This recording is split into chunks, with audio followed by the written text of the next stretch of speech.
तर मित्रांनो नमस्कार. सावळ्याची जणू सावली या मालिकेच्या आजच्या म्हणजेच 25 एप्रिलच्या भागामध्ये आपण बघणार आहोत.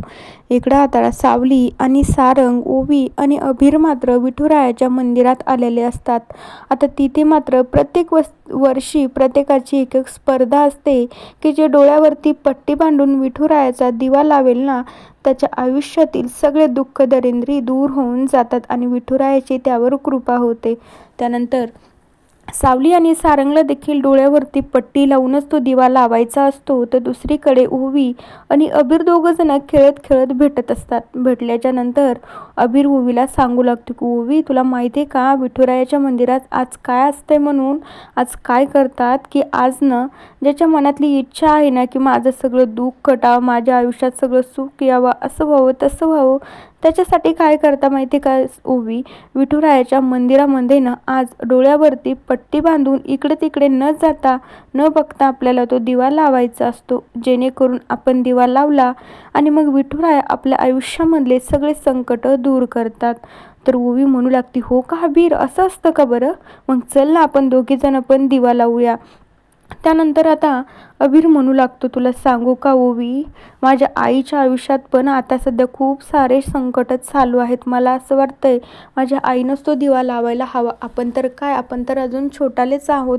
तर त्यावेळी ओवी देखील म्हणू लागते की हो हो अभिर, माझ्या बाबांच्या आयुष्यात पण ना खूप सगळे कष्ट आणि खूप सगळे प्रॉब्लेम चालू आहेत. तर मला पण वाटते माझ्या बाबानेच हा दिवा लावायला हवा, जेणेकरून माझ्या बाबाच्या आयुष्यातले सगळे दुःख दरिद्री कटून जाईल.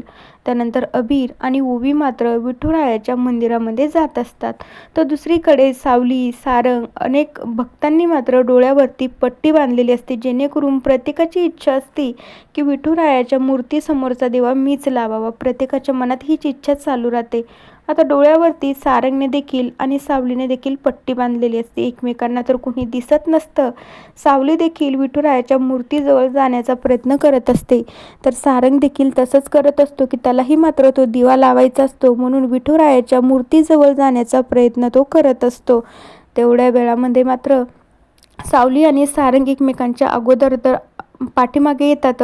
त्यानंतर सावली आणि सारंग दोघेही साईडला जसं काय जोडीने विठुरायाच्या मूर्तीसमोरचा दिवा लावताय असं दिसतंय. त्यानंतर आता सारंग जेव्हा हात समोर करतो तर सावलीचा हात त्याच्या हाताला लागतो आणि हे सगळं बघून अभिर आणि ओवीला तर इतका आनंद होतो, ते त्यांना तर खूप जास्त आनंद झालेला असतो.